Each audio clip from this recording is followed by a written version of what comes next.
ආයුබෝවන් රුරස YouTube channel එකට ඔයාලව ආදරයෙන් පිළිගන්නවා.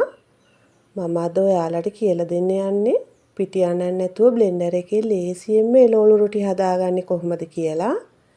ඉතින් අවශ්‍ය ද්‍රව්‍ය සුපුරුදු විදිහටම පහළ description එකේ සඳහන් කරලා තියෙනවා. ඔයාලට මගේ වීඩියෝ එක ඉවර වෙනකම්ම බලන්න කියලා ආරාධනා කරනවා. ඉතින් අපි කොහොමද හදන්නේ කියලා බලමුකෝ. අද මම මෙතන ආට පිටි ග්‍රෑම් 100ක් අරන් තියෙනවා. පාන් පිටි ග්‍රෑම් 50ක් අරන් තියෙනවා. බිත්තර එකකුත් අරන් තියෙනවා. පොල් තෙල් මේස ඇඳි එකහමාරයි. වතුර කෝප්ප එකහමාරක් මම මේ ලොකු කෝප්පෙට දාගෙන තියෙනවා. ලොකු අලගිරි දෙකක් සුද්ධ කරලා තඹගෙන අරගෙන තියෙනවා. කෑලි මිරිස් තේ හැඳි 1යි. ගම්මිරිස් කුඩු තේ හැඳි භාගයයි, 3-5 කුඩු තේ හැඳි භාගයයි, ලුණු කුඩු තේ හැඳි භාගයයි, කහ කුඩු තේ හැඳි කාලකුයි අරගෙන තියෙනවා. ඔයාලා මේවා ඔයාලගේ රස අනුව ගන්න. ලොකු ලුණු ගෙඩියක්, සුදු ලුණු බික් 3ක්, අමු මිරිස් කරල් 3ක් කපාගෙන අරගෙන තියෙනවා. කරපිංචයිත් එක කොළ ටිකකුත් අරගෙන තියෙනවා. ඊළඟට මම බ්ලෙන්ඩර් කප් එක අරගෙන මේකට ආට පිටි ටික දාගන්නවා. දැන් පාන් පිටි ටිකක් දාගන්නවා. ඔයාලට කැමති නම් ග්‍රෑම් 150ම පාන් පිටි ගන්නත් පුළුවන්, නැත්නම් ආට පිටි ගන්නත් පුළුවන්. ඊළඟට මම බිත්තරයත් එකතු කරගන්නවා.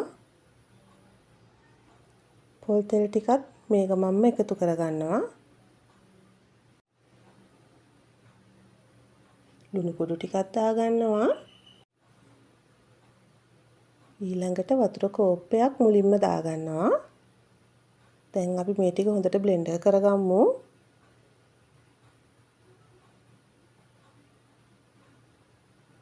දැන් ඊතුරු වතුර කෝප්ප භාගෙත් දාගෙන අපි බ්ලෙන්ඩර් කරගමු. ඊළඟට මම භාජනයකට බ්ලෙන්ඩර් කරගත්තු මිශ්‍රණය දාගන්නවා. මේ බලන්න. මම කියපු ප්‍රමාණ වලින් ගත්තොත් ඔයාලට උකුත් නැති, දියත් නැති මේ වගේ මිශ්‍රණයක් හදාගන්න පුළුවන්. දැන් මම භාජනයක් ලිපේ තියලා ඒකට තෙල් ටිකක් දාගන්නවා. තෙල් ටික රත් වෙනකොට සුදු ලුණු ටික දාගන්නවා. දැන් ලුණු ටිකක් දාගත්තා. කරපිංචා, අමු මිරිස් ටිකක් දාගත්තා. දැන් මම මේක හොඳට කලවම් කරගන්නවා.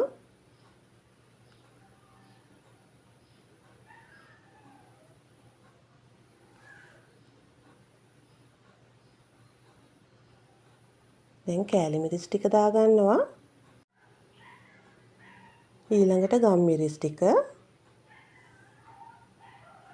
දැන් ලුණු කුඩු ටිකක් දාගත්තා. 3-5 කුඩු ටික. ඔන්න කහ කුඩු ටිකක් දාගත්තා. දැන් අපි මේ ටික හොඳට කලවම් කරගන්න ඕන.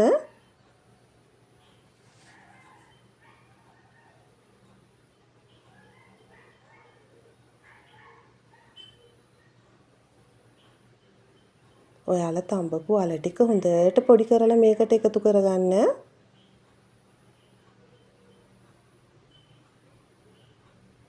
මේ ටිකත් හොඳට කලවම් කරගන්න ඕන.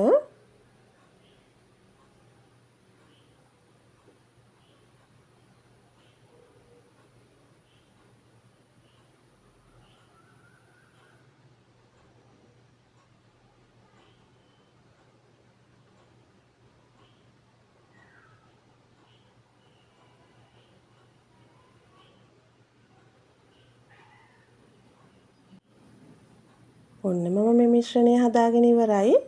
ඊළඟට මම පෑන් එකක් ලිපේ තියලා ඒකට තෙල් ටිකක් ගා ගන්නවා.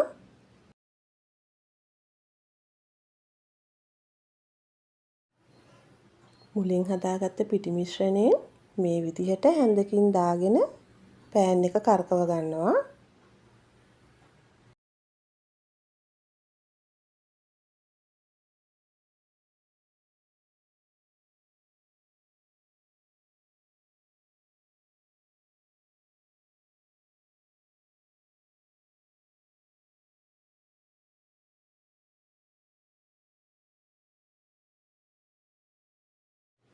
දැන් උඩ හොඳට තෙත හිඳුනහම අල මිශ්‍රණය මැදින් තියාගන්නවා.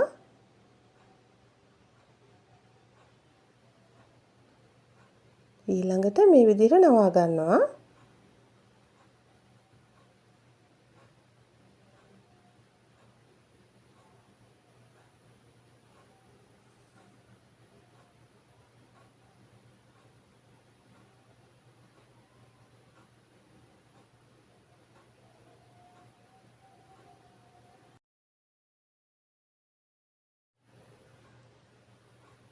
මම දැන් රොටිය අනිත් පැත්ත හරව ගන්නවා.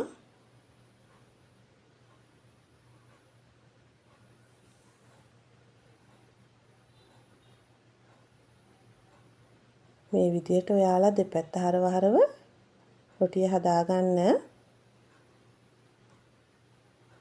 දැන් මම මේක අයින් කරගන්නවා.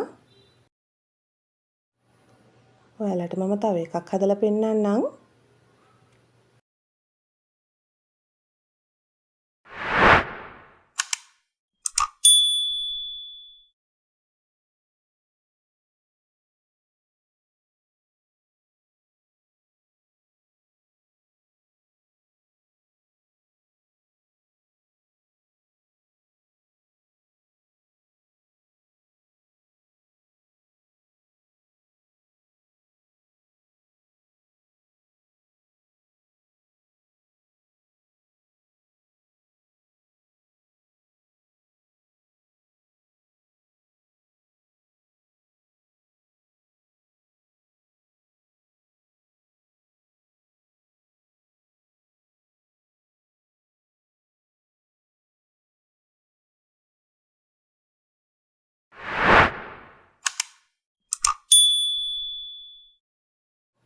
මේ විදිහට ඔයාලා ඉතුරු ටික හදාගන්න.